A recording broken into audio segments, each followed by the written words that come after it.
Eh bien, bonjour tout le monde, j'espère que vous allez bien. On se retrouve aujourd'hui sur la chaîne Dorien pour un épisode hyper particulier parce qu'il a mis un petit peu de temps à se caler au niveau de la logistique, mais je suis hyper content de le finaliser aujourd'hui et surtout de vous en faire profiter à vous qui nous écoutez ou nous regardez sur YouTube.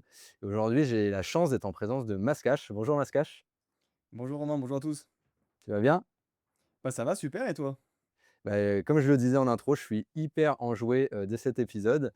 Parce que en fait, on va parler aujourd'hui, bon, on va crever l'abcès tout de suite, des business Pokémon et de savoir s'il est possible encore aujourd'hui de faire de l'argent avec Pokémon. Et c'est trop bien parce que, comme on le disait en off, moi, c'est un sujet, qui a un petit peu bercé mon enfance avec, la cartouche Pokémon rouge et Pokémon bleu. J'ai beaucoup, beaucoup joué sur Game Boy. À l'époque, c'était, pour ceux, qui sont de mon époque, 89, il y avait le câble, en fait, pour s'échanger les Pokémon entre deux Game Boy. C'était super sympa. Et puis, en fait, on se rend compte que ces Nintendo sont très forts pour ça, parce que c'est un intemporel et ils arrivent à aller chercher les générations. Et puis nous, comme des gros pigeons, on est nostalgiques aussi, de notre enfance, donc on relaye avec nos enfants, voilà, cette passion aussi, pour la saga, quoi. Tout à fait. Peut-être que je peux te proposer, si tu veux bien, Anthony, de te présenter, en fait, savoir un petit peu qui tu es et ce qui t'a amené finalement, toi, à étudier un peu plus en profondeur le business Pokémon. Bah tout à fait avec plaisir. Donc du coup moi c'est Mascage, donc mon prénom c'est Anthony comme l'a dit Romain. Donc en fait je suis passionné des cartes Pokémon depuis que j'ai 5 6 ans. Je suis tombé dedans pendant la cour de récré avec les copains hein, à l'école primaire comme je pense la plupart des gens. Et rapidement c'est vrai que je me suis posé des questions très très tôt vers les 10 12 ans en me disant que bon bah en fait les cotes étaient déjà pas mal montées entre le moment où j'ai commencé Pokémon en 2006 et 2010 2011. Et donc, je me rendais compte que c'était plus dur pour moi d'acheter justement des boosters et les cartes qui me faisaient rêver. Et j'en ai parlé directement à mes parents en disant: «Mais en fait, il faut absolument qu'on commence à acheter parce que sinon, moi, plus tard, ma nostalgie va me coûter très, très cher». Et Mmh. aujourd'hui, bon, bah, 14 ans plus tard, on se rend compte effectivement que c'était déjà le cas. Donc voilà, j'ai commencé un petit peu comme ça à la cour de récré et puis après, comme tout le monde, je pense, j'ai aussi un peu arrêté pendant le collège, lycée et j'ai récupéré en terminale, donc à mes 18 ans, ma petite collection et depuis, bah, j'ai plus vraiment lâché Pokémon, donc j'ai continué, au niveau des études sup. J'ai même écrit du coup, un livre pour former les personnes à investir et à collectionner sur les cartes Pokémon et depuis voilà, donc je suis toujours là. J'ai terminé les études, je travaille maintenant depuis 3 ans dans la vie pro et j'ai toujours ma collection et j'aide toujours les personnes à collectionner et investir sur les cartes Pokémon.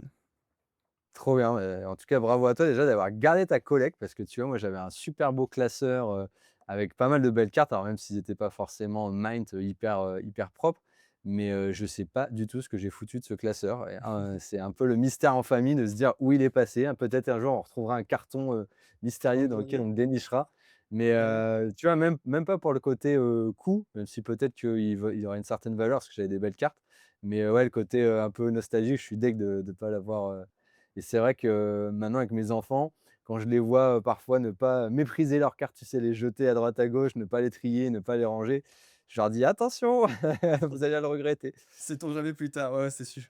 C'est exactement ça. Et alors petite question de curiosité, toi, tu es à peu près de la même année que moi? Tu es plus jeune? Tu es né avec quelle génération de Pokémon du coup? Enfin, tu as joué avec quelle génération de Pokémon, de ton premier âge? Alors moi, du coup, je suis un 2000, donc j'ai commencé Pokémon avec, Diamant et Perle en 2006, OK. 2006-2007 et en réalité, donc ça, c'était mon premier jeu DS. Après, faut dire que les cartes Pokémon, j'ai commencé un petit peu plus tôt, donc du coup, pendant le Bloc X, donc fin du Bloc X en 2006 avec, les séries qui sont sorties juste après, avec, X et Dragon, Garde du Pouvoir, tout ça, c'est fin 2007, je crois. Mmh. Donc voilà, ouais, ouais, j'ai commencé, dans ces années-là, moi. Et du coup, donc toi, pour toi, en fait, le jeu sacré Pokémon, ça reste celui que tu viens de citer, en fait, et pas les précédents que tu as pas connus, je suppose? Effectivement, c'est vrai que j'ai beaucoup joué à Pokémon Diamant et Platine, donc la 4e génération, c'est plus mon dada. Mais même étant petit, hein, à 10 ans, quand j'ai justement commencé à m'intéresser au marché, c'est vrai qu'il y avait déjà un fantasme sur le Block X, donc la génération d'avant, que pourtant je n'ai pas connu plus que ça. Mais voilà, beaucoup de personnes en parlaient aussi à l'école, en disant que: Mmh. «Ah, Diamant et Perle, c'est n'importe quoi, c'est pas bien. Hearth Gold Soul Silver, tout ce qui est sorti après, c'est de la daube». Et Mmh. c'est vrai que du coup, bah, on a cet imaginaire-là de se dire: «Ah, le Block X, ça a toujours été un petit peu le bloc roi». Et c'est toujours resté. Aujourd'hui, même quand on voit dans les prix, bah, c'est vrai que c'est pas la même chose. On peut pas comparer Block-X avec Diamant et Perle et pourtant Dieu sait qu'il y a à peine, 1 an, 2 ans d'écart donc c'est assez marrant mais ouais, du coup, je te rejoins. C'est vrai que Moi, mon jeu phare, c'est quand même Pokémon Diamant. C'est un peu la genèse, en fait, pour moi de cet univers Pokémon avec les copains, la Nintendo DS et cetera. Les soirées pyjama, bon, c'est clair que c'est les meilleurs souvenirs. Ouais, c'est intéressant de se dire que par génération, en fait, on n'a pas les mêmes références, tu vois? On n'a pas les mêmes points d'ancrage, donc ça, c'est rigolo et en plus, donc toi, j'ai quand même l'impression qu'au-delà du jeu, c'est vraiment les cartes qui t'ont accroché en termes de prix. Parce que tu parles du bloc X, mais du peu que je connaisse, tu as pas de jeu en X, en fait. C'est vraiment les tu me parles là vraiment de catégories de cartes, en fait, de collections de cartes et donc je pense que tu as vraiment eu un accroche par rapport aux cartes, toi? Alors, en fait, le Block X est sorti en 2003, avec les jeux Ruby et Saphir, donc c'est OK, la génération 3, avec après aussi X Emerald, donc il y a ces 3 jeux-là qui, en fait, représentent, le Block X. Donc effectivement, il y a des jeux qui sont liés à ça, mais pas que. On va dire que les séries qui sont sorties pendant le Block X sont liées soit au dessin animé, soit aux jeux, Ruby, Saphir et Émeraude. Donc d'accord. voilà, non, effectivement, c'est vrai que là-dessus, les cartes X, ce sont en fait les ultra rares du bloc X. Mais en fait, c'est comme si on pouvait dire que ce sont les ultra rares des jeux Emerald, Ruby et Saphir. En définitive, par extension, c'est la même époque, quoi. OK. Alors, je vous précise, hein, vous avez remarqué tout de suite, là, il y a du langage très technique. Cet épisode, je pense qu'il va être pour les passionnés. Ceux qui sont plus investissement de manière générale, on va essayer de vulgariser, mais c'est sûr que c'est pas simple, hein. On parle entre passionnés, donc voilà. Peut-être un petit peu pour, moi, il y a un truc qui m'intriguait pour planter le décor. Donc Mmh. forcément, l'idée, c'est de faire du business avec des cartes Pokémon, savoir si on peut, bah, générer de l'argent. Mais, c'est vrai que j'ai quand même l'impression, il y a une grosse, grosse hype là, je sais plus, peut-être 2021, elle disait, quand Logan Paul notamment, avait fait une enchère là avec la carte Pikachu Illustrator, il me semble, très, très haute. Mmh. Depuis, il a eu du mal à la revendre, enfin apparemment il y a eu tout un micmac et la hype s'est un peu descendue. On parle beaucoup comme quoi, Pokémon perd en puissance au niveau cartes et qu'il y a quand même une balance qui se fait sur les Yu-Gi-Oh! C'est Mmh. quoi toi ton avis, là-dessus? Est-ce que justement, c'est le bon moment pendant que les gens s'en désintéressent d'y aller? Est-ce que la hype n'est pas morte? C'est quoi ton regard par rapport à ça? Alors, j'avoue que je connais pas trop Yu-Gi-Oh! Donc je pourrais pas faire de parallèle ni avec un autre TCG, mais pour ce qui est de Pokémon, aujourd'hui, je pense qu'il y a une sorte de recrudescence du scellé récent. Beaucoup de gens ont commencé à investir en masse, comme tu l'as dit, avec les vidéos de Michou et de Logan Paul. Et en fait, ça a très bien marché pour épée et bouclier, mais aujourd'hui, le scellé récent n'est plus roi. C'est-à-dire qu'avant, on allait dans n'importe quel magasin de jouets, on prenait un coffret à 25 €, on savait que l'année d'après, il valait 30-35 €. Donc c'était très, très simple en définitive. Aujourd'hui, c'est pas la même chose. Par contre, on peut toujours faire de l'argent avec les cartes Pokémon. Aujourd'hui, il y a des moyens de le faire, notamment soit on investit à long terme avec des objets, qui peuvent être toujours du scellé, mais sur des blocs un petit peu plus anciens, notamment ne pas acheter tout et n'importe quoi et surtout pas ce qui est en magasin parce que s'il y en a encore plein, c'est qu'en final, bah, voilà, les gens ne se sont pas non plus rués dessus. Ou alors avec les cartes. Aujourd'hui, je pense que on a une tendance qui s'inverse. On avait beaucoup de personnes qui préféraient les produits scellés, c'était d'ailleurs le meilleur rendement en termes d'investissement. Aujourd'hui, OK. je trouve que les personnes qui s'y connaissent très bien en cartes, qui peuvent acheter des cartes et les faire certifier, notamment il y a la plus grosse entreprise de gradation au monde, PSA, qui va s'installer en Allemagne cet été. Ça va beaucoup changer le marché et ça va aussi permettre de faire de l'argent plus facilement en Europe, alors qu'avant, il fallait envoyer ses cartes aux États-Unis. Donc, pour moi, non, on n'est pas sur une sorte de baisse de Pokémon en général. On est sur une baisse en fonction de certains, en fait, certains compartiments du marché qui, voilà, en fait, tout le monde a fait à peu près la même chose et on se rend Mmh. compte que, bah, le fait de suivre un peu le troupeau, c'est pas toujours ce qu'il faut faire.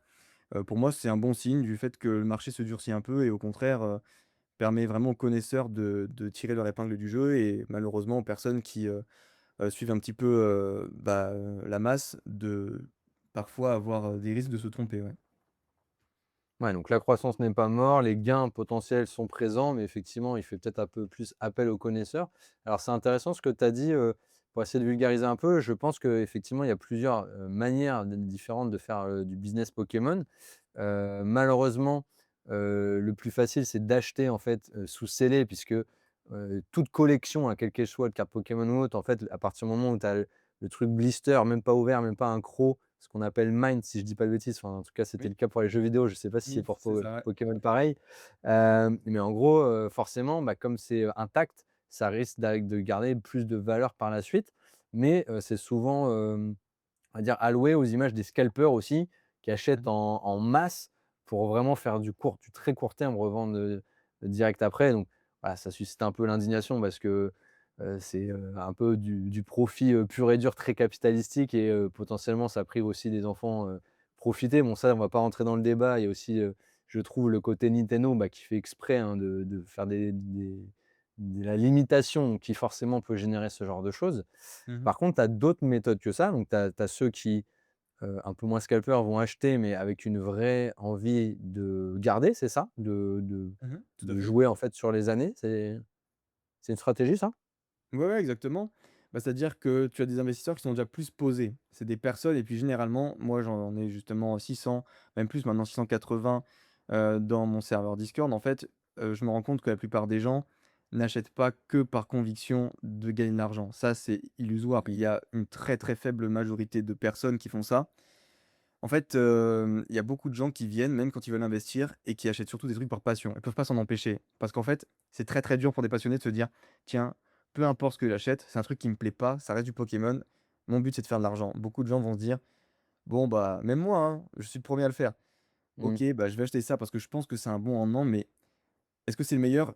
Peut-être pas, mais juste ça me fait plaisir de l'avoir. Donc en fait, c'est très bien parce qu'on combine les 2. On est content d'avoir l'item, mais en plus, on sait que ça va gagner en valeur. Donc généralement, les personnes cherchent quand même à avoir cet entre-deux là, tu vois? Pas de Mmh. maximiser les rendements, mais de se dire: «J'ai quelque chose qui me plaît et en plus ça gagne en valeur, donc c'est tout bénef pour moi». Et donc ça, c'est ce qui est beau, c'est que, même pour les personnes qui sont effectivement des investisseurs, qui veulent faire du moyen au long terme, donc sur plusieurs années, comme tu l'as dit, en fait, la plupart des gens sont quand même là avec un esprit de passion et d'échange. Moi, du moins, c'est ce que j'observe dans mon serveur. Beaucoup de personnes, Mmh.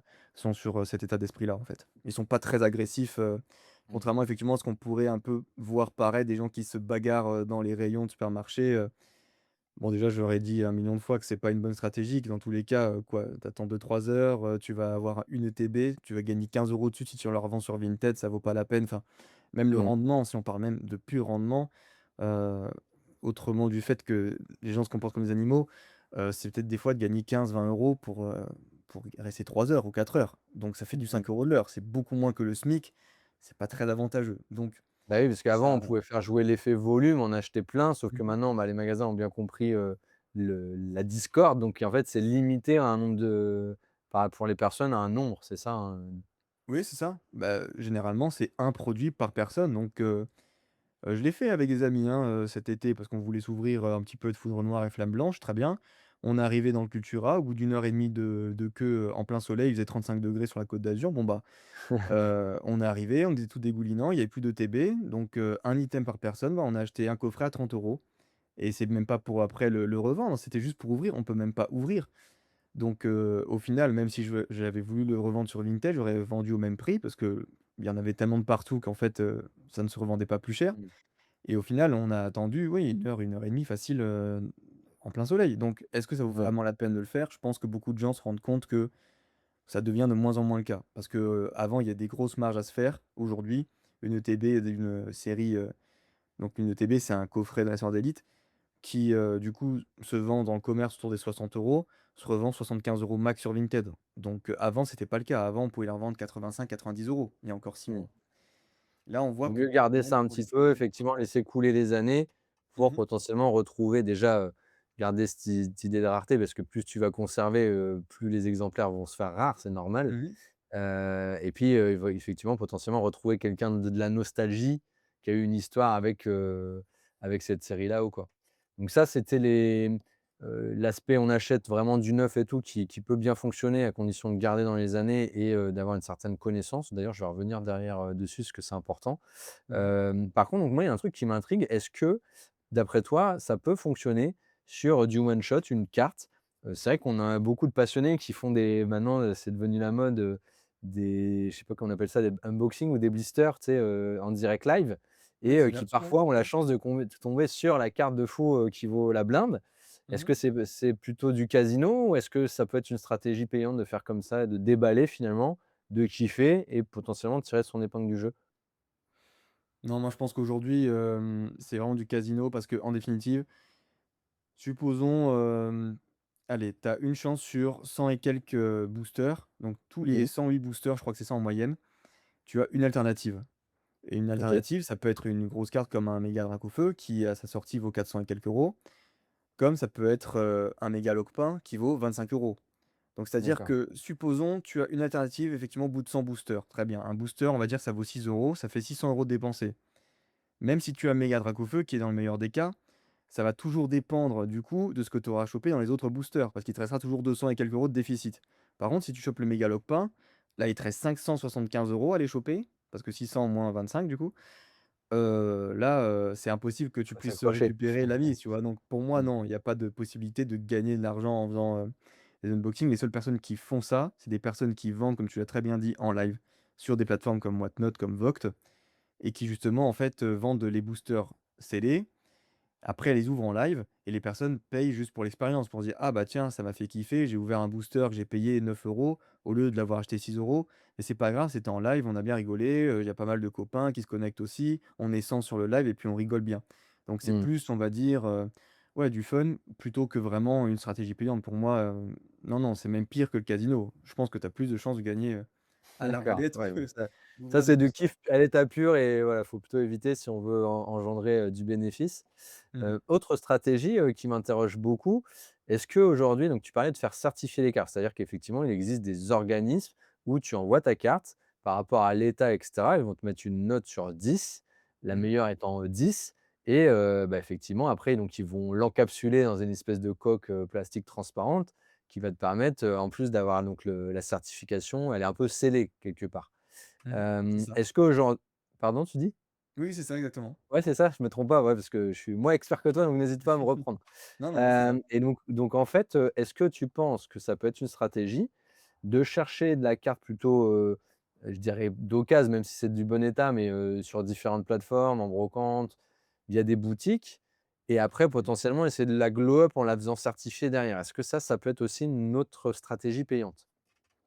Non, pour moi, tu as 2 stratégies avec les cartes. Soit comme tu dis, tu prends des cartes d'occasion, mais à ce moment-là, il faudra vraiment se cantonner aux blocs Wizards, Hex et Diamant et Perle. Donc ça, c'est du coup les plus vieux blocs, hein, pour, les personnes qui ne connaissent pas, ce sont les cartes sont sorties entre, bah, du coup 96 au Japon et jusque 2008, on va dire. Voilà, OK. donc en gros, à peu près, une bonne dizaine d'années. Là-dessus, ça va parce que même les cartes d'occasion trouvent leur marché dans le sens où il y a des personnes qui peuvent pas se payer les cartes en état neuf, ça c'est pas possible.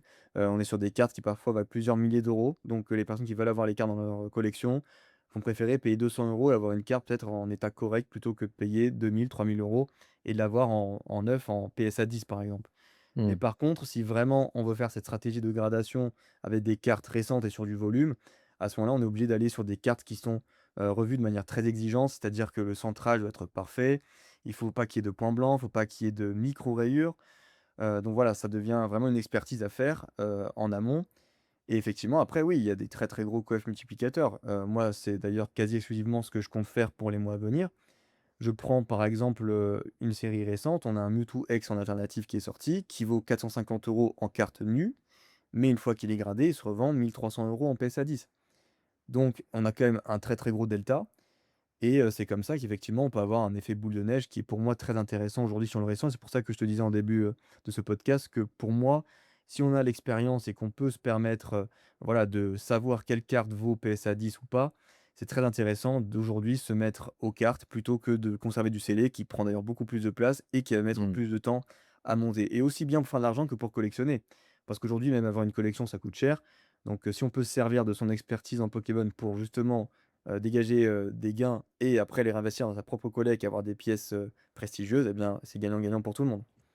Et petite question, peut-être qui va te paraître bête, mais le fait que tu passes d'une carte, comme ça random à qu'elle soit gradée, qu'est-ce qui lui fait, prendre un coef multiplicateur? C'est quoi? C'est la garantie, l'assurance que la carte n'est pas contrefaite? C'est Non, pas tant que ça, parce que je pense que les personnes qui achètent des cartes, qui sont certifiées n'ont pas peur que ça soit contrefait. Je pense que la plupart des gens peuvent les reconnaître. Aujourd'hui, je pense OK, que des personnes qui achètent ça sont des personnes qui, au final, croient en fait dans le potentiel de la carte, mais n'ont pas soit l'expérience, soit la patience pour faire grader leurs cartes eux-mêmes. C'est-à-dire qu'il y a pas mal de d'accord. gens, et même je le vois aussi au quotidien, dans mon Discord justement, des personnes qui quand même sont là depuis quelques années, mais qui ont toujours peur, se dire: «Je ne sais pas reconnaître en fait si ce défaut peut m'empêcher le 10 ou pas». Et Mmh. donc, par, envie de ne pas perdre du temps et de perdre de l'argent, parce que si la carte revient autre chose que 10 généralement, 9 ou moins, même si ça reste des bonnes notes, ça va pas être rentable pour eux. Et donc en définitive, certains se disent: «Bon, je préfère jouer, sur le moyen terme, j'achète la carte déjà gradée. Je sais que du coup, c'est un gage de qualité, je connais l'état de la carte, je sais que c'est une carte, qui est, 100 neuve et cetera et donc je vais soit la garder pour ma collection, soit je vais me dire que même si j'achète à 1 200 €, supposons le Mewtwo, eh bien j'estime qu'en 2027, il va coûter 1 400-1 500 €. Donc voilà, Mmh. c'est des personnes qui ont, voilà, soit 2 jeux, c'est soit pour la collection, soit pour investir en pensant que effectivement ça va valoir plus cher, plus tard. Ouais, c'est ça, c'est qu'après en bout de course, il y a plus forcément des gens, qui cherchent à faire de l'achat-revente. Il y a des gens juste qui sont passionnés, qui veulent kiffer, avoir leur carte préférée ou leur carte qu'ils visent, pour compléter leur collecte et en Mmh. la mettre, en vitrine ou en tout cas, chez eux. Exactement. Et j'ai une dernière question parce que je sais pas si ça se fait sur les cartes Pokémon, ça m'intrigue beaucoup. Il y a plein de cartes toutes pourries, tu vois? Mon fils met partout à droite à gauche. Effectivement, c'est pas des rares, c'est pas des brillantes, c'est pas ce que tu veux. Néanmoins, tu vois, moi, j'avais cet aspect-là en jeu vidéo où il y avait quand même un côté intéressant de faire ce qu'on appelle le full set. Donc Mmh. d'aller, chercher vraiment, tous les numéros, de la carte pour avoir la collection parfaite. Ce que j'ai D'accord. l'impression qu'il se fait peut-être un peu moins, sur Pokémon.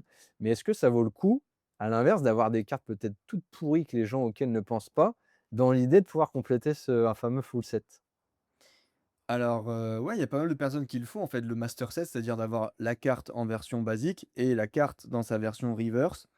OK, Donc, reverse, c'est la carte qui est holographique, mais uniquement sur le contour de l'illustration et pas du coup au niveau du Pokémon. OK. Donc, effectivement, ce sont des choses qui se revendent assez bien, les master sets complets. Après aujourd'hui, il y a des fois, 180 cartes par set. Donc ça veut dire que si tu as déjà 2 variations par carte, ça fait quasiment 360 cartes, ce qui représente quand même D'accord. un petit budget. Surtout que bon, la plupart en fait du budget va être sur les ultra rares. Donc disons que, ça reste quelque chose qui peut être intéressant, mais aujourd'hui, ça reste quand même, assez rare. Il y a peu de gens qui le font. Tout simplement parce que les personnes, préfèrent se contenter des hits, comme on dit, de la série, vont préférer avoir les grosses cartes ou du moins les cartes qui les intéressent Mmh. et les petites communes, peu communes, tout ça, c'est généralement moins intéressant. Par contre, ça se fait beaucoup plus sur du vintage, je trouve. C'est-à-dire que, les personnes qui vont, par nostalgie, compléter, les blocs de leur enfance vont pouvoir s'attarder sur une commune. Alors qu'aujourd'hui, quand on ouvre des boosters et puis on voit bien la plupart des gens, ils vont ouvrir un booster, ils vont pas forcément regarder, les cartes communes. Mais attention, s'il faut encore une fois, dans 15 ans, il y aura des petits, qui ont connu Écarlate et Violet, Méga Évolution, qui vont dire: «Ah purée, bah, en fait, moi, cette Mmh. carte-là, j'avais quand j'avais 7 ans à la cour de récré et cette illustration me dit quelque chose», comme, moi j'ai aujourd'hui avec le bloc Diamant et Perle ou avec le bloc X. Et c'est pour ça qu'il faut faire attention et de se dire que, bah, oui, peut-être que pour nous, ça peut pas représenter grand-chose et puis c'est normal, on a peut-être pas le même attachement, voilà, parce que c'est générationnel.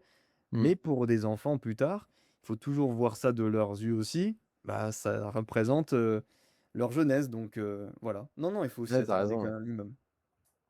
Et donc tu me disais donc le master set n'a que de valeur si tu fais les reverse. Si tu ne fais pas les reverse, ça a pas de sens, en fait? Ouais, ça n'a pas trop de sens parce que, bah, déjà, c'est pas un master set, c'est juste un set basique. Du coup, le master set veut dire qu'on a toutes les versions des cartes dedans, OK. donc y compris les reverse. Effectivement, les reverse, dans tous les cas, valent plus cher que les cartes, communes. Je pense qu'une reverse aujourd'hui, ça doit valoir peut-être, 3-4 centimes, un truc comme ça, alors qu'une carte commune, 1 à 2 centimes en général. Je parle quand on les s'achète en lot évidemment, il y a d'autres personnes qui peuvent peut-être les racheter plus cher ou quoi, mais on voit quand même qu'il y a un delta et donc c'est vrai que bon, bah, quand on parle de centimes par rapport à ce que je viens de te dire, hein, un Mégane Dracofeu qui est dans la série qui vaut 400 €, Mmh. en fait, tu vas te retrouver à avoir peut-être pour, même pas 50 € de valeur de cartes pour faire les 180 cartes, tu sais, communes, peu communes, rares et cetera dans toutes leurs versions possibles. Et par contre, tu vas avoir une carte parmi les ultra rares, bah, ça va te coûter 400 balles. Donc le Ouais. prix du master set va être beaucoup régi par le prix des ultra rares en définitive, surtout qu'il y en a de plus en plus dans les sets, plutôt que dans les 180 autres cartes communes, peu communes et rares, qu'il y a dans le set, en fait. OK. Bah, écoute, je comprends mieux en tout cas, comment appréhender ça et comme quoi c'est encore le vent en poupe et encore possible. Toi, il me semble que tu as gagné un petit peu d'argent, en faisant ce business-là. Si on prend un peu de recul, qu'on veut parler, valeur, qu'est-ce que toi tu estimes qu'il est faisable de flais? Alors bien sûr, chaque profil est différent et cetera, mais d'après toi, on peut faire, combien d'argent, sous combien de temps? C'est quoi un peu les tendances que tu constates généralement? Alors en fait, ça dépend combien est-ce qu'on est prêt à investir. C'est-à-dire que, généralement, on a un rendement sur le scellé qui est à peu près de 40-45 par an si on gère à peu près bien avec, des montants, à 5-6 chiffres. Donc c'est quand même déjà intéressant. Après, on peut faire plus. C'est-à-dire qu'avec la gradation, comme je te l'ai dit, on peut faire des coefs multiplicateurs de fois 2 fois 3 tous les ans, donc ce qui est super intéressant, mais il faut s'y connaître.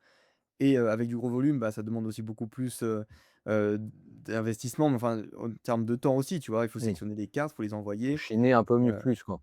ouais, chiner, c'est un gros boulot.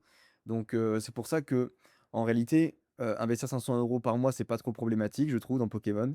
Investir 10 000 ou 15 000 20 000, bah, c'est déjà un autre problème. Donc non, non, moi je pense qu'après tout le monde peut commencer à son niveau. Après ce qu'il faut, c'est être constant.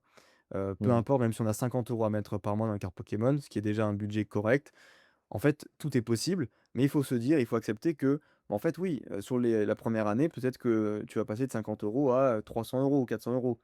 Mais quand même, tu auras fait un fois 6 fois 7 fois 8, ce qui est déjà bien. Donc après, évidemment, plus tu investis et moins c'est facile de faire des coefs multiplicateurs comme ça, parce qu'on parle quand même de sommes d'argent qui est difficile de répliquer, hein. C'est-à-dire que, évidemment, ça demande plus de temps pour trouver les affaires, etc. Mais aujourd'hui, oui, tout est encore possible. Moi, ce que je conseille, encore une fois, c'est de commencer avec des cartes. C'est ce qui coûte, le moins cher et en plus qui a le plus, gros potentiel, on va dire, voilà, de mise en valeur avec la gradation. Si on investit que 50 € en one shot sur du scellé, bon, Mmh. bah, il va falloir attendre très, très longtemps avant qu'on puisse en faire quelque chose. Donc, moi, je crois encore à l'ascension sociale de Pokémon, bien sûr, mais il va falloir, faire en sorte, ouais, d'utiliser des méthodes qui sont différentes que la plupart des gens utilisent. Donc ne pas aller dans un magasin et acheter un coffret random. Ça, c'est voilà, c'est illusoire de penser que ça peut, marcher Mmh. comme ça. Mais aujourd'hui, tout à fait, voilà, il y a des personnes qui viennent me voir, qui me disent: «J'ai 50 €, qu'est-ce que je fais?»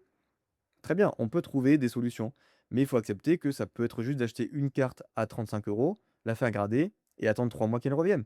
Mais c'est pas Mmh. grave parce que si derrière la carte on la revend 80 ou 90, boum, on a 80-90 et on réinjecte. Au lieu d'en acheter une de carte, on en achète 2, on fait grader 2, on les revend les 2, on en achète 4, on fait grader 4 et tu vois? Et c'est comme ça qu'il y a un effet boule de neige qui petit à petit se met en route. Donc Mmh. ça qui est intéressant. Ouais, en fait, ce qui est cool, c'est j'ai l'impression, bah, c'est ouvert à toutes les bourses et c'est ça que moi j'aime bien dans l'achat-revente de manière générale. C'est qu'en fait, tu commences de rien comme, le titre du podcast, Mmh. et voilà, tu as 50 balles à mettre. Bah, oui, ça mettra un petit peu plus de temps à faire une montagne, hein, mais au moins ça veut dire que tu peux partir de pas grand-chose, f jouer l'effet cumulé et puis, prétendre à quelque chose d'un peu plus sympa en étant, patient et intelligent. Après, le truc que je rejoins aussi beaucoup, c'est que je pense que comme dans toute stratégie d'achat-revente, plutôt nichée, il faut un petit peu de passion, un peu de curiosité. La personne Mmh. qui s'intéresse pas du tout, qui aime pas Pokémon, bah, elle a forcément des chances, d'acheter par exemple des coffrets sur lesquels elle va croire ou des ETB, puis de faire un flop et puis, voilà, je pense qu'il faut être un peu passionné quand même pour rentrer dans cet univers de toute manière. Ah oui, tout à fait, bah, je te rejoins. En fait, on le voit rapidement, hein. Ça m'est arrivé quelques fois d'être, en compagnie de personnes qui sont assez impatientes, qui voulaient juste gagner de l'argent et qui n'avaient absolument aucune, considération pour les cartes. C'est pas ces personnes-là qui réussissent le mieux et Mmh. bizarrement, c'est ça qui est drôle, c'est que ce sont souvent des collectionneurs qui juste sont tellement passionnés qu'ils savent de quoi ils parlent et ce qu'ils font, qui du coup arrivent à avoir une collection monstrueuse alors qu'ils sont, partis de pas grand-chose.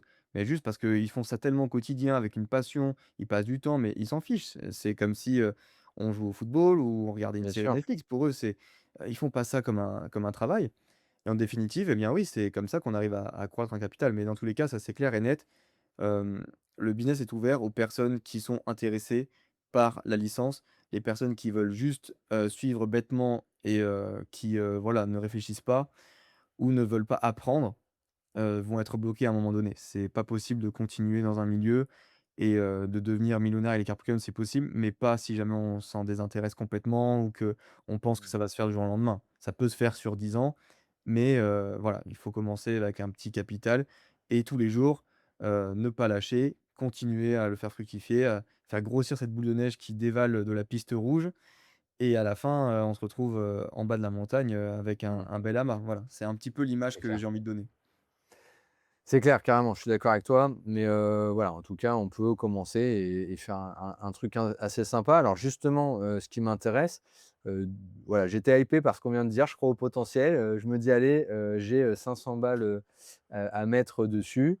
Déjà, où est-ce qu'on va acheter? Alors je suppose dans les grandes surfaces, donc celles qui sont susceptibles de vendre des cartes, donc je sais pas moi, des Cultura, des Auchan, voilà, les grandes surfaces Mmh. alimentaires et spécialisées en jouets, je suppose, avec cette limitation qu'on disait de, limité en quantité par personne, donc pas tout le temps évident. Est-ce que toi, tu as d'autres, tips à nous donner sur l'achat, des sites ou des endroits qui te sont familiers? Ouais, bien sûr. Alors, pour tout ce qui est investissement sur du scellé à moyen et long terme, comme tu l'as dit, on peut très bien aller sur des boutiques, notamment, voilà, des grandes surfaces ou des boutiques spécialisées comme on pourrait dire Jouet Club, Grande Récré, Cultura et cetera. Mmh. Donc, voilà, si le plan, c'est de se dire: «Bon, j'ai 100 € à mettre sur Pokémon, je fais sur, 5 ans», par exemple, il y a aucun problème de l'acheter n'importe quel ETB, donc coffret d'incendie d'élite ou n'importe quel display. Donc ce sont des boîtes de 36 boosters scellés.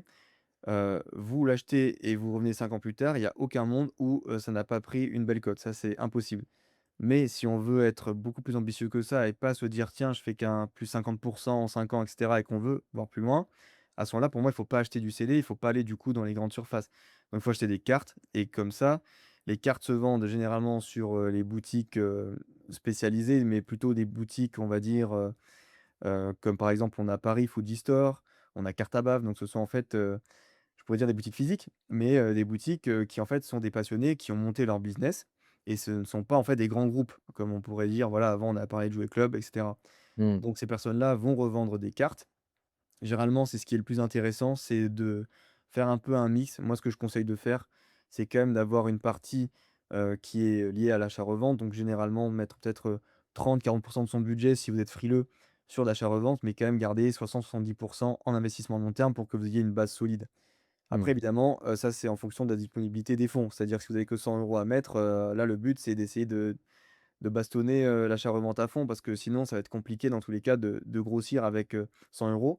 Mais voilà, il y a des personnes, qui des fois viennent me voir: «Tiens, j'ai 10 000 €». Bon bah, je vais pas dire: «Fais 10 000 € avec de l'achat-revente».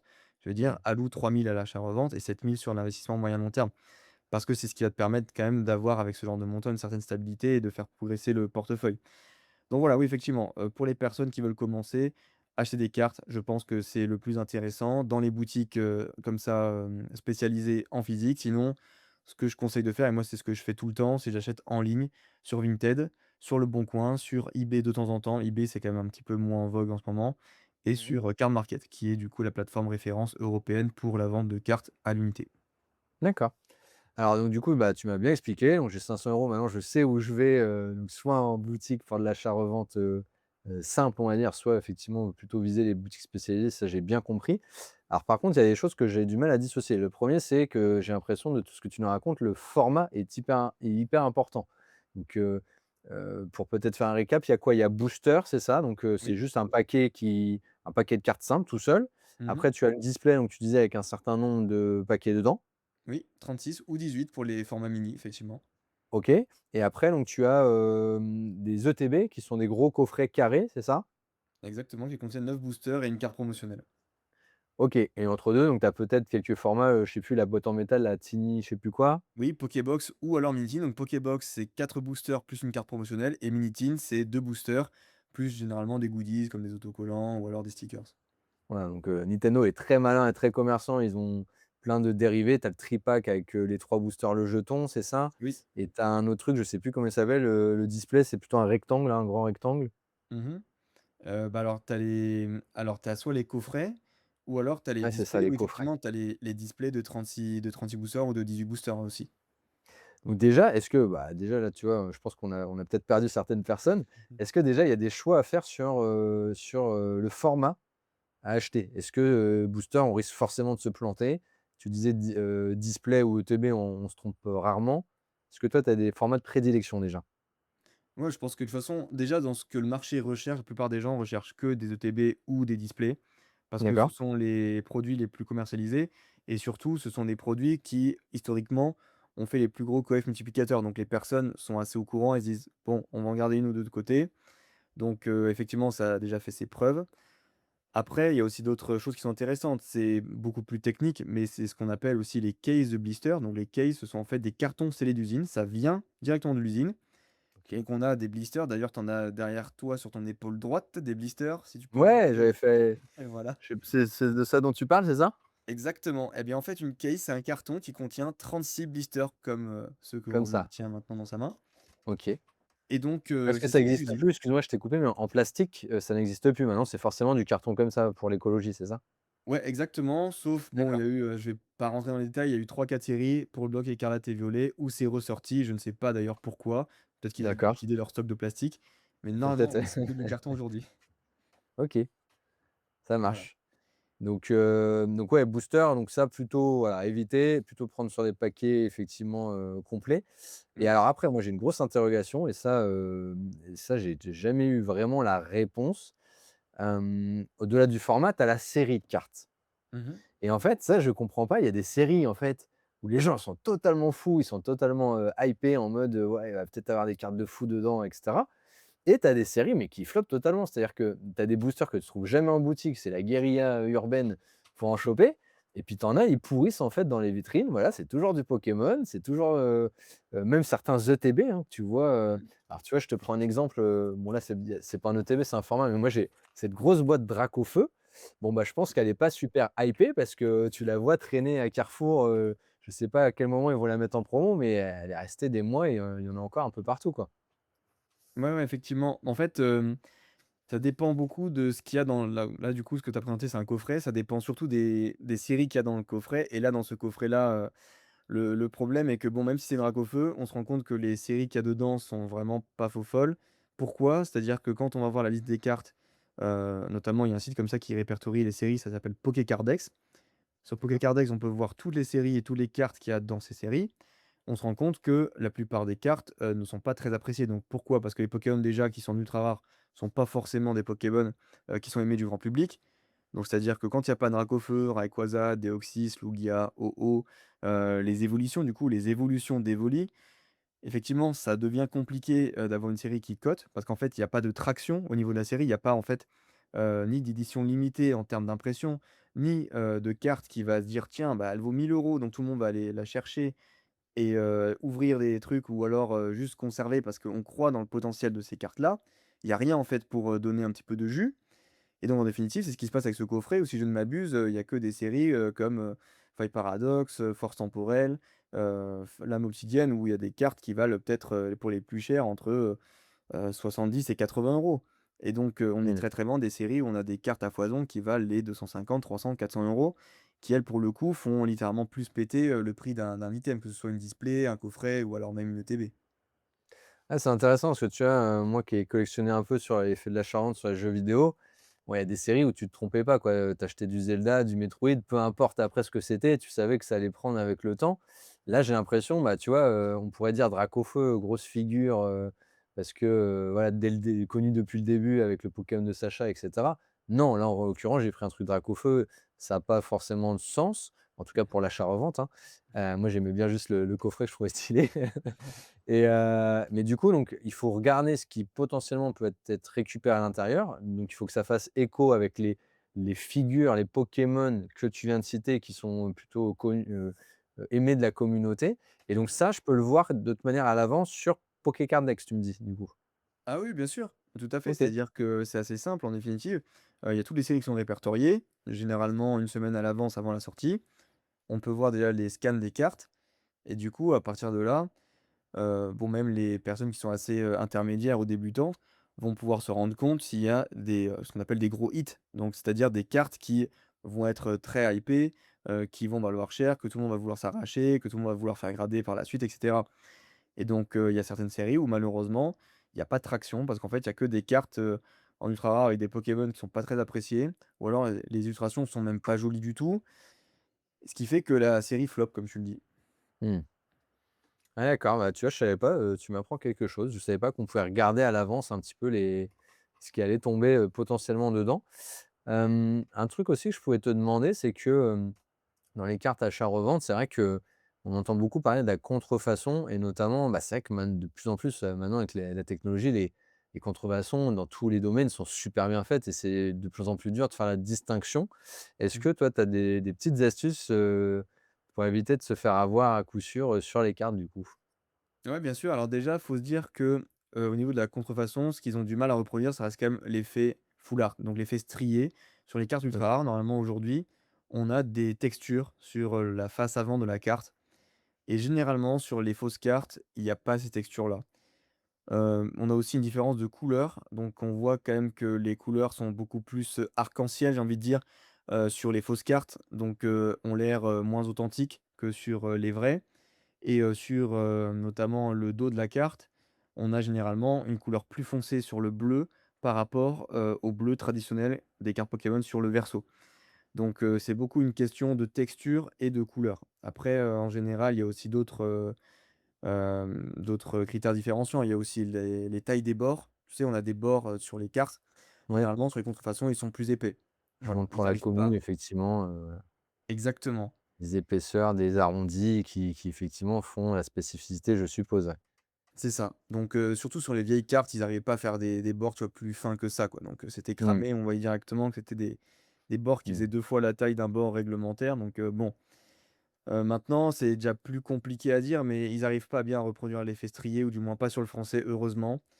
Je crois que les cartes qui étaient le plus en proie à ça, ce sont les cartes japonaises et chinoises, surtout les cartes chinoises, qui pour le coup ont quand même ce qu'on appelle des proxys, donc ce sont des fausses cartes qui peuvent parfois être assez, intéressantes.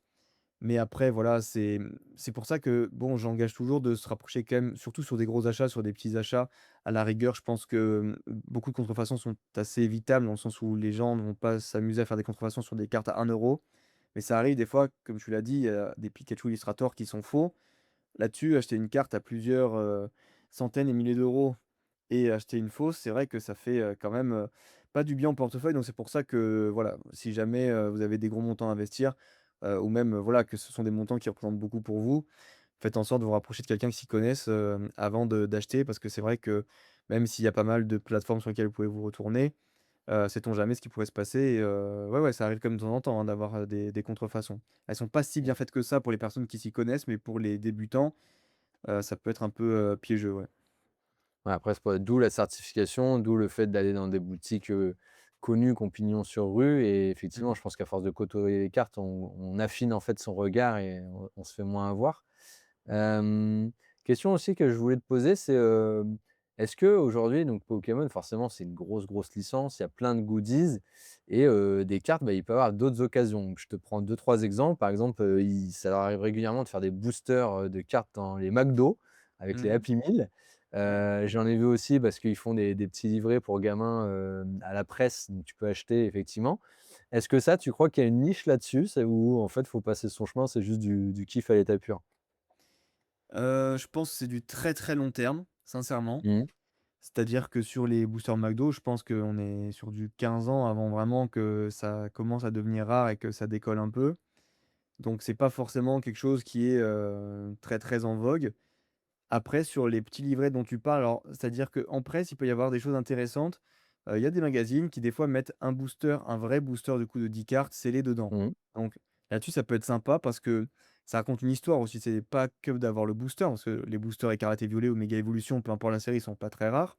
Mais c'est le fait de se dire: «Tiens, c'est l'item en lui-même, c'est pas que le booster», même si c'est ça qui va faire la valeur du truc. C'est de se dire: Mmh. «Ça vient avec un magazine qui date de l'année, je sais pas, 2023 supposons». Et le tout fait que ça rajoute du cachet et ça peut monter en cote parce que ça devient un produit à part entière. Par contre, il faut D'accord. faire très attention dans les presses avec ce qu'on appelle les packs loisirs ou les échantillons. Généralement, c'est ça qui a accompagné des magazines. Ce sont Mmh. du coup des boosters de 3 cartes, et du coup, ces boosters-là ne contiennent pas d'ultra rare ni rien. Ce sont que des communes et peu communes et donc là-dedans, c'est pas intéressant. Il faut absolument s'en éloigner et pas les acheter, quoi. D'accord.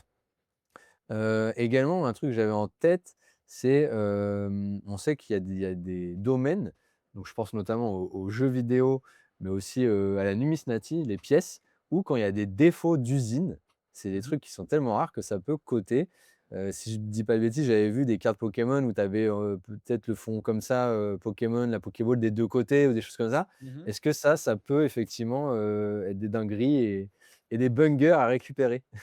Et ouais, tout à fait. Bah, du coup, ça s'appelle le misprint pour du coup Ah, la mauvaise misprint, OK. impression ou alors des fois les miscuts. Donc quand, la planche de découpage, Mmh. s'est loupée en fait. D'accord. Donc ça arrive aussi. Alors ça reste encore une fois une audience très nichée, mais il y a des personnes effectivement que je connais qui mettent des fois des sommes bien plus importantes pour une carte qui est soit miscut, soit misprint par rapport à sa version originale. Parce que tout simplement ce sont des, erreurs d'usine qui des fois sont très, très grossières et qui sont infiniment rares. Ça peut arriver que la carte des fois soit coupée en 2, que du coup il y ait un côté un Dracofeu, l'autre côté un Rayquaza. Bon généralement c'est comme ça, hein, du coup d'abord un Dracofeu après un Rayquaza. Ça doit faire Ça des arrive. illustrations, assez sympas, ouais. Voilà, donc du coup, ça n'a rien à voir, c'est pas la même carte. Ou même Ouais, des fois ce qu'on appelle des square cut, c'est-à-dire que bon, les cartes Pokémon normalement sont arrondies et des fois, ouais, il y a pas eu la coupe et donc en fait, on se retrouve qu'avec, des bords carrés, donc avec des angles droits. OK. Ça pareil, c'est super intéressant, il y a pas mal de personnes qui recherchent ça. Mmh. Donc voilà et puis même on a aussi, les planches, qui n'ont pas été découpées. Donc en fait, les cartes Pokémon sont juste des Cool. planches, hein, qui sont découpées et qui sont après arrondies et cetera. Et ça arrive des fois qu'on retrouve des planches non découpées, d'usine, donc avec, beaucoup de cartes dessus. Je n'ai pas envie de dire de bêtises, mais je crois que par planche, il y a plus d'une centaine de cartes, dessus. Ah ouais, Elles ça sont pas fait des découpées. des 1 mètre sur 1 mètre quoi, des grosses Exact. planches. OK. Voilà, donc avec, tu sais, la colorimétrie, sur les côtés et tout ça. Et OK. donc ça oui, effectivement, ce sont des pièces, un petit peu considérées comme des pas des œuvres d'art, mais j'ai envie de dire des pièces, assez, excentriques. Et donc pas mal de personnes, les recherchent aussi. Ils sont capables de mettre, bah, pas mal d'argent dessus parce qu'en fait, c'est infiniment rare. Déjà comment dire? Ouais, les planches sont pas toutes les mêmes, elles sont pas identiques, donc avant d'en avoir une deuxième pareille, des fois même, il en existe juste une seule. Et puis, c'est tellement rare, en fait, qu'il y ait un bug à l'usine ou que ça ne soit pas découpé ou alors qu'un employé réussit à récupérer une feuille et Mmh. ça met de côté qu'en définitive, ça agite, tout de suite, l'imagination et pas mal Bah oui. de collectionneurs qui, voilà, qui sont en effervescence, par rapport à ça, quoi. OK, bah, c'est cool de savoir qu'on a ce même engouement, pour tout ce qui est Misfit, Misprint, dans Pokémon. Et dernière chose auquel je pense aussi, c'est vrai que souvent, sur une licence, en fait, donc là, je pense spécifiquement, du coup, aux cartes Pokémon, il peut avoir, en fait, des objets publicitaires, tu vois? Des je sais pas moi, des arènes, par exemple, Pokémon ou des jeux de plateau pour mettre en avant dans des campagnes, dans des magasins, des choses comme ça. Est-ce que là, tu as en tête aussi des choses qui peuvent être intéressantes à achiner pour les collectionneurs, purs? Alors ça a beaucoup été, historiquement les cartes et le jeu vidéo. Mmh. Je pense qu'il y a pas mal de DVD aussi qui valent cher, mais quand ils sont scellés uniquement. Donc, OK. encore une fois, ça reste la rareté, hein, du blister et cetera. Parce que quand c'est en occasion, ça vaut pas très cher. On en voit quand même beaucoup des cassettes ou des DVD, sur le bon coin. Après, en définitive, il y avait un jeu aussi de figurines, je ne saurais plus te dire le nom, qui était, effectivement assez intéressant parce que on se rend compte que ça a été, je crois, publié sur 1 an ou 2, et puis après ça s'est arrêté. Et OK. donc, les personnes qui ont ces figurines-là sont généralement en possession quand même de petits trésors vu que, bah, en fait, ceux qui veulent collectionner les figurines se rendent compte que ça a été édité, sur très, très peu de temps. Et je pourrais plus te donner le nom, je crois que ça s'appelle Pokémon Advance quelque chose, je sais plus. Il faudra que je regarde. En tout cas, voilà, c'est vrai Pokémon qu'il Johnson? y a quand même quelque chose à côté, mais ça reste minoritaire, en fait, par rapport à ce qu'on a sur les cartes et sur, ouais, ouais, effectivement, sur, tout ce qui est, potentiellement, jeux vidéo, voilà. Et on va dire à la rigueur si on étend aussi aux DVD et cassettes scellées, mais ça reste encore minoritaire par rapport à tout ce qui est, jeux vidéo et cartes, ça fait je pense 95 du marché.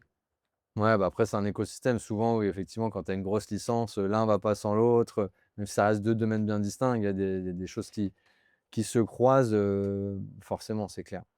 Qu'est-ce que je voulais te demander que je trouvais intéressant? Oui, moi, je joue beaucoup, à JCC, le jeu Pokémon, mais sur le téléphone. Mmh. Est-ce que, tu trouves que c'est sympa, que c'est fidèle? Est-ce que, demain tu te dis que ça peut peut-être, se transformer en de la valeur? C'est quoi ton regard par rapport à ça? Bah, ça va beaucoup dépendre de ce que Pokémon veut mettre en place. Je pense qu'il y a des personnes qui, vendraient, hein, leurs cartes en ligne si elles le pouvaient pour transférer une, gold par exemple dans la collection de quelqu'un d'autre. C'est vrai que ça serait un Mmh. autre business. Je pense que Pokémon ne veut pas du tout instaurer ça, vu que voilà, leur business à eux, c'est de faire en sorte qu'on achète des sabliers et que derrière les gens ouvrent des boosters. Donc si demain on pouvait revendre, comment dire? Contre du vrai argent, les cartes de sa collection virtuelle vers la collection de quelqu'un d'autre, ça voudrait dire que les personnes qui ont du coup leur collection feraient de l'argent et plus eux, vu que les gens n'achèteraient peut-être plus autant de sabliers, tu vois, pour ouvrir des boosters, s'ils peuvent directement acheter les cartes. Je prends cet Mmh. exemple-là notamment, tu sais, sur les jeux Pokémon, on peut acheter des Pokémon, avec des stats, intéressantes. Mais tu vas sur eBay, tu peux acheter un Métamorph, qui a des stats intéressantes, qui du coup va pouvoir faire des œufs avec, bah, des Pokémon qui vont être surboostés aussi. Et ça s'achète pour 1 €. Donc si on commence à faire la même chose avec Pokémon, bah, TCG, Mmh. ça risque d'être aussi, un problème. Donc je pense que, ouais, en fait, il y a un marché pour ça, mais ça va être, réglementé et bien cadenassé par, The Pokémon Company qui va jamais vouloir libérer le marché et faire comme sur FIFA, par exemple, où on aurait un marché où on pourrait acheter les cartes et les revendre, sur un marché des transferts en définitive. Ça serait intéressant, mais je pense que c'est pas la dynamique, ni la mentalité en fait de Pokémon malgré tout. Ouais, je te rejoins carrément. Je pense que c'est pas la logique de la licence et ils ont déjà, la main mise sur ça et puis, mais c'est vrai que moi, c'est mon rêve, tu vois? Et j'ose imaginer un jour, tu vois, un jeu de trading Pokémon. Alors moi, je pense qu'ils peuvent continuer à se rémunérer parce que finalement, s'ils prennent, en fait, une commission sur les transactions, Mmh. derrière, tu as un volume, tu vois, un peu à la eBay, qui serait assez ouf et tu vois, moi, mon rêve, ça serait effectivement qu'ils monétisent un jeu comme ça, par exemple en crypto, là, ça serait juste la dinguerie. Ah oui. Peut-être même avec leur propre crypto, tu vois? Une crypto qui est propre à Pokémon, qui serait peut-être cotée derrière, enfin, ça serait assez ouf. Bah, j'ai 2 rêves, j'ai mon deuxième, je c'est rigolo, mais moi je rêve qu'ils ressortent un jeu, Switch ou sur une autre console, remasterisé 3D, justement des versions rouge et bleu, tu vois? Ah oui, Et je ce me serait dis, en top. fait, demain, ils en refont, en fait, tout un packaging avec le jeu Switch, les amiibo et tout. Bah, ça serait une tuerie, quoi. Je comprends pas pourquoi commercialement ils y ont pas été, en fait, tu vois? Ah, après on sait pas, s'il faut pour les 30 ans, hein. C'est cette année les 30 ans, donc peut-être que ton rêve va être Ouais, réalisé. ouais et tu vois, souvent sur les jeux vidéo, je suis déçu. Là, bon, là, ils ont remis souvent, ils remettent des vieux jeux, mais tu vois, ils remasterisent pas, ils le mettent tel quel, en fait, sur le Switch Online et ouais, bon, c'est sympa, ça peut rendre accessible, mais bon, pas à part, en plus, c'est de l'émulation quelque part, tu vois? Il y a pas Mmh. de choses natives, donc je comprends pas tout le temps l'intérêt de ça. Qu'on verra, ce qu'ils peuvent nous repondre, mais je pense qu'ils ou alors ils se le préservent pour un anniversaire, tu vois, 35 ou des 100 40 ans, ans ou on sera ouais, vieux, hein. Oh purée. je sais pas où on en est, mais ouais, ouais, peut-être qu'ils nous réservent ça. J'espère un jour, de mon vivant connaître ça. Bah, écoute, on croise les doigts, hein, on te le souhaite. Ouais.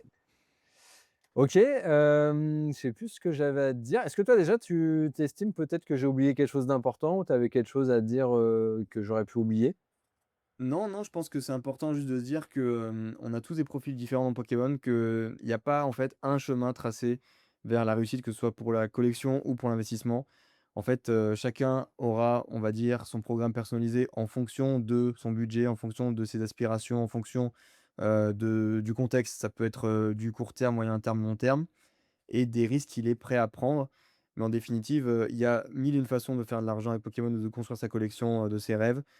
Dans tous les cas, ce qui est important à retenir, c'est que si on fait les choses de manière passionnée, qu'on s'y intéresse, on va apprendre toujours. Et si on fait les choses de manière répétée, quotidiennement, il y a aucune raison pour que ça ne marche pas. Il faut juste armer un peu de patience en fonction de où on part. Mais voilà, ça c'est comme, c'est partout pareil. En définitive, c'est comme si on disait: «Tiens, on va aller à la salle une fois». Bon, bah, c'est pas au bout d'un jour qu'on va devenir, Arnold Schwarzenegger non plus, hein, donc il faut accepter que le chemin soit un peu long et puis, voilà, à partir du moment où on prend, du plaisir et puis même on rencontre pas mal de gens avec ce genre d'aventure, donc c'est ça aussi qui est bien, c'est aussi pas mal de rencontres, hein, humaines, Mmh. donc non, non, en définitive, c'est que du bonheur et voilà, j'engage vraiment, tous les gens qui, écouteront ce podcast à s'y intéresser et à rejoindre des communautés notamment, voilà, on a sur Facebook, on a sur Instagram des groupes aussi, pas mal, sur Discord donc déjà ça fait, une bonne première vue de la communauté et puis de se faire des contacts et de discuter avec les gens et après tout se fait par passion, par, connaissance et tout s'enchaîne en définitive. Et tu fais bien de le rappeler, je pense qu'il y a une possibilité de faire de l'argent, mais ça forcément quand tu lis de la passion de l'humain, bah, ça peut que se décupler et effectivement disclaimer puisque là on a parlé, de business et d'achat-revente, ça reste quelque chose qui peut être risqué. Donc chacun, doit déterminer son profil. C'est de l'argent qu'on met, qu'on est prêt à perdre et les gains passés sur certaines personnes ne présument pas des gains à venir. Donc il faut toujours être vigilant quand on engage de l'argent, tu as bien fait de le préciser. Hem, Anthony, du coup, j'aimerais bien peut-être qu'on fasse un focus aussi sur tout ce que tu fais parce que moi, c'est pour ça que je t'ai approché. Je trouve que tu as vraiment, un panel d'outils, un éventail d'outils qui est super intéressant. Déjà, moi, je voulais, parler de ton podcast parce que je te reçois sur mon podcast, mais toi, quelque part, tu as un podcast aussi. Alors je reprends le titre pour pas de faire, de fausses notes. Donc ça s'appelle «Livret d'introduction au business des cartes Pokémon» de par Mascache, bien sûr. Et en fait, j'ai trouvé ça plutôt bien parce que c'est assez court, alors court, ça fait 9 chapitres, mais qui sont bien complets du coup et ça te permet, si voilà les personnes, la commu qui nous regardent ou nous écoutent veulent approfondir, déjà, je trouve que c'est des bonnes bases pour élargir le spectre, quoi. Exactement. En fait, ça, c'est un livre d'introduction que j'ai écrit, donc qui est aussi disponible, comme a dit Romain, sous forme de podcast, donc en version audio pour les personnes qui n'ont pas envie de lire. Je crois qu'il y a une quarantaine de pages. Donc c'est vrai que c'est plutôt sympa d'écouter ça, voilà, n'importe quand au travail, pendant le trajet et cetera. Mmh. Oui, effectivement, ça, c'est un petit livret que j'ai écrit pour les personnes qui sont débutantes, qui ne s'y connaissent pas vraiment plus que ça dans les cartes Pokémon, pour avoir les bases. Avec ça, normalement, on est censé comprendre tous les termes un peu techniques, hein, qu'on a évoqués dans ce podcast aussi, tout ce qui est ETB, coffret, display, la gradation et cetera. Donc ça, c'est des thèmes que j'aborde dans ce petit livret-là. Et après derrière, j'ai un guide qui est beaucoup plus complet, que j'ai du coup écrit en 2021, qui fait maintenant 280 pages si je ne m'abuse, donc qui est beaucoup plus lourd, mais qui développe, tout ce qu'on vient aussi, d'évoquer dans ce podcast-là, et beaucoup plus en profondeur de comment collectionner, comment investir, comment faire de l'achat-revente, quelles sont les stratégies payantes et cetera, qui est OK. assorti du coup d'une communauté, dans laquelle on est, 680 aujourd'hui. Donc, des personnes, qui, cherchent à faire grossir leur collection ou qui cherchent à investir, également dans les cartes Pokémon et qui s'entraident, tous les jours. Voilà, donc ça fait maintenant, 5 ans qu'on est, tous ensemble, soudés et que, ouais, on est presque 700 désormais. C'est beau parce que déjà en nombre, c'est hyper important comme commune et puis 5 ans, ça veut dire que c'est du sérieux quand même parce qu'en 5 ans, il se passe beaucoup de choses et il y a des gens qui peuvent vite décrocher. Ton podcast, il en a accès libre, donc ça, pas de problème. Spotify, Apple Podcast, les différentes plateformes de streaming. Par contre, le book qui était plus complet, on peut le retrouver où? Via un site? Comment ça se passe pour, le récupérer? Ouais, bien sûr. Du coup, il y a le site business-pokémon.com. Donc la OK. formation, elle est en accès à 60 € à vie, c'est-à-dire qu'une fois que vous l'avez réglé, vous avez accès à vie au Discord et évidemment à l'e-book également, sachant que l'e-book est mis à jour. Voilà, vous aurez aussi accès aux, mises à jour qui viendront et à tous les conseils, d'investissement, stratégie et cetera. Je fais également des lives, on va dire bi-hebdomadaires, ou des fois même mensuels, hein, ça dépend en fonction. Quand il y a beaucoup d'actualités, c'est tous les 15 jours, sinon c'est tous les mois. Mmh. Voilà, dans lesquels, je réponds aux questions des membres. On établit un petit peu, voilà, les regards sur le marché, les stratégies à venir, qu'est-ce qu'on doit faire avec les nouvelles, séries. Donc voilà, on discute et on débat énormément par rapport, au marché Pokémon. Et oui, oui, effectivement, du coup, ça, c'est effectivement un projet que j'ai depuis 5 ans. Ouais, c'est ça, depuis 2021, ça commence à faire. Chapeau, moi je trouve en tout cas c'est une super clé d'entrée. Tu vois, on parlait de j'ai, 50-60 € là pour le coup, à mettre. Qu'est-ce que je fais? Bah, c'est peut-être les mettre, là-dedans en fait pour être, vivre une aventure avec des gens passionnés, avoir un regard, une aide finalement et puis pas de commettre d'impair. Se professionnaliser avant, d'attaquer plus loin le business, je trouve ça, hyper sympa. Hem et en off, donc tu me parlais d'un projet, là qui est en phosphorescence, qui est en train de travailler avec ton papa, je crois. Est-ce C'est que tu peux ça. nous en dire un peu plus, nous teaser sur le projet? Ouais, exactement. Donc du coup, ça fait depuis 2023, ça va faire quasiment 2 ans et demi là qu'on développe avec mon père un outil tech par rapport à Pokémon qui s'appelle Pokédeals. Donc Pokédeals, en fait, le but, ce serait de faire en sorte que dès qu'il y a une bonne affaire sur des produits ciblés, donc là, généralement, on prend les 150, 200 produits les plus récents, scellés et cartes confondues. Dès qu'il y a une bonne affaire sur eBay, Vinted, Le Bon Coin ou Car Market, qu'elle soit notifiée en temps réel sur Discord. Donc c'est-à-dire que nous, aujourd'hui, ce qu'on essaye de mettre en place, c'est d'avoir une base de données qui soit actualisée en temps réel. En fait, que le logiciel apprenne par lui-même quelles sont les cotes, en temps réel des produits, actualise du coup le prix auquel il doit rechercher les produits et dès qu'il trouve un produit sur les plateformes de vente, il notifie sur le Discord, vous pouvez l'acheter, négocier avec le vendeur et ça vous fait gagner un temps monstre. Donc ça, c'est ce qu'on essaye de mettre en place. Je pense que c'est aussi un point que j'ai peut-être pas évoqué quand on parlait des scalpers, tu vois? Je trouve que d'un côté, bon, déjà, c'est assez limite de scalper en magasin et cetera, sachant que bon, comme tu le dis, c'est des enfants qui viennent acheter là-bas. Sur le marché de l'occasion, on est beaucoup plus avec des personnes qui revendent ou alors des personnes qui, du coup, ont acheté, des boosters, qui ont ouvert, qui revendent leurs cartes, alors Mmh. que eux, pour eux, ce sont un peu leurs déchets, j'ai envie de dire. Nous, ça va nous intéresser pour, notre collègue ou pour faire de l'achat-revente, donc c'est ça qui est intéressant. C'est beaucoup plus scalable aussi parce qu'on n'est pas limité en ligne. On est limité uniquement par le nombre de bonnes affaires qu'on récupère. Et encore une fois, si après on va s'étendre à d'autres marchés, qu'on fait pas que le français, qu'on fait de l'US, du japonais, etc., je pense qu'il n'y a pas trop de limites là-dessus. Donc c'est ça aussi qui m'intéresse beaucoup. C'est de se dire, OK, très bien, investir 100 euros, c'est facile. Est-ce qu'aujourd'hui, on ne peut pas investir sans faire d'efforts, sans rechercher quoi que ce soit, juste parce que le logiciel nous apporte les bonnes affaires, 10, 15 000, 20 000 euros par mois. Voilà, ça c'est un petit peu mon projet, on va dire, 2027-2028, de faire en sorte que j'ai une technologie qui me permette de faire ça et puis de pouvoir aussi, pourquoi pas l'ouvrir, au plus grand nombre, de faire en sorte que, les personnes qui recherchent des produits spécifiques, puissent aussi avoir, leur canal dédié avec, leurs notifications, voilà, qui sont appropriées, qui correspondent à leurs besoins, en fait. Trop bien, en tout cas, c'est un super projet, hyper intéressant. Moi, je doute pas que tu vas réussir parce que tu as fait tellement de trucs très sympas là en 5 ans que je pense que tu iras au bout. Je me j'ai pas trop de doutes là-dessus. Peut-être pour clôturer, ça m'intéresse de savoir, carte des de tes rêves que tu aimerais bien avoir, que tu n'as pas encore dans ta collection, que tu vises peut-être? Ouh, c'est une très bonne question. Je pense qu'en carte, j'ai fait à peu près le tour. Je suis pas enfin, comment dire? Non, il y a toujours des trucs, que j'aimerais avoir. Moi, comme je te l'ai dit, les ex-Block-Ex, c'est quelque chose aujourd'hui qui coûte très, très cher et je peux pas toutes les avoir. J'en ai quelques-unes parmi les principales, mais ce sont des cartes qui valent, allez, au moins 500 à 1 000 € pièce, Mmh. en état neuf au minimum donc ça, c'est pour les moins chers c'est quand même déjà un sacré budget. Moi, je dirais que les 2 items de mes rêves, ça reste la Display X Elden Dragon, mais ça, c'est un produit à 6 chiffres, hein, qui vaut, je pense, ce qui doit peut-être même dépasser les 100 000 €, je pense, une display pareil, Ah c'est oui. extrêmement cher et puis de toute façon, il en existe que 2 ou 3, je pense, en français scellés impossible à trouver. Les personnes qui les ont les gardent bien, je pense. Mmh.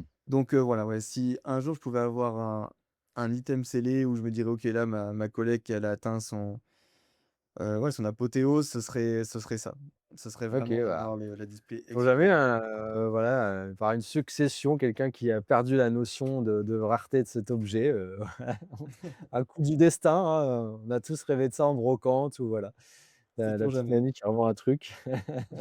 Ouais, je pense que bah, écoute, ça y est, tu arrivé en 2020, je crois.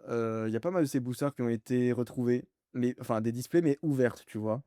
OK. Et il y en avait plein, plein, plein. C'est dommage que j'ai pas la photo là sous les yeux, mais mon ami Tikari, qui vraiment est un homme formidable, avait retrouvé, tous ces boosters, du côté de Toulouse. Voilà et il les avait récupérés et c'est vrai que c'était un truc dingue parce qu'à l'époque, il en avait peut-être quoi? On en connaissait 50 des boosters comme ça, Mmh. de cette série Les Dragons et puis au final, il y a eu des centaines qui ont été retrouvés. Donc ça a beaucoup affolé les gens. Bah oui. Voilà, non, c'est pour ça aussi qu'on vit ce genre de moment, de se dire: «Waouh, ça peut arriver en fait des dingueries comme ça». On retrouve des stocks, de boosters qui ont 20 ans et ça arrive encore aujourd'hui ça fait rêver. Ça arrive pas tous les jours, loin de là, mais quand ça arrive, on entend parler et puis voilà, c'est aussi ce qui est beau, c'est qu'on se dit que des fois, bah, c'est perdu, qu'il en existe plus que 2 ou 3 dans le monde et au final, peut-être qu'il en existe un petit peu plus, on sait pas. Il y a peut-être des gens qui cachent bien leur jeu. C'est ça, c'est toujours, des suppositions. On sait pas ce que les gens ont dans leur grenier, on sait pas et c'est aussi qui est beau, en fait, ça agite un peu, l'imaginaire. C'est clair, la petite part de mystère qui fait, vibrer, je suis bien d'accord avec toi. Merci beaucoup Mascache, on mettra tous les liens en commentaire, ceux que tu nous permets bien sûr, mais voilà si, on doit mettre des choses pour montrer un peu ce que c'est un ETB tout, vous commentez, on n'hésitera pas pardon, à rajouter tout ça. Merci, à tous et à toutes ceux qui sont restés jusqu'au bout. Si vous êtes encore là, c'est forcément que ça vous a hypé de fou et que c'est un sujet qui vous passionne également. On en refera d'autres je pense sur des niches, j'ai encore pas mal d'idées. N'oubliez pas, c'est important, bah, d'aller mettre, la note 5 étoiles, sur votre plateforme d'écoute favorite, le petit pouce, l'abonnement et puis les commentaires, hein, je les lis tous et j'y réponds, assidûment. Merci beaucoup et puis, à la prochaine pour un super épisode. Salut Mascache. Merci Romain, ciao, ciao.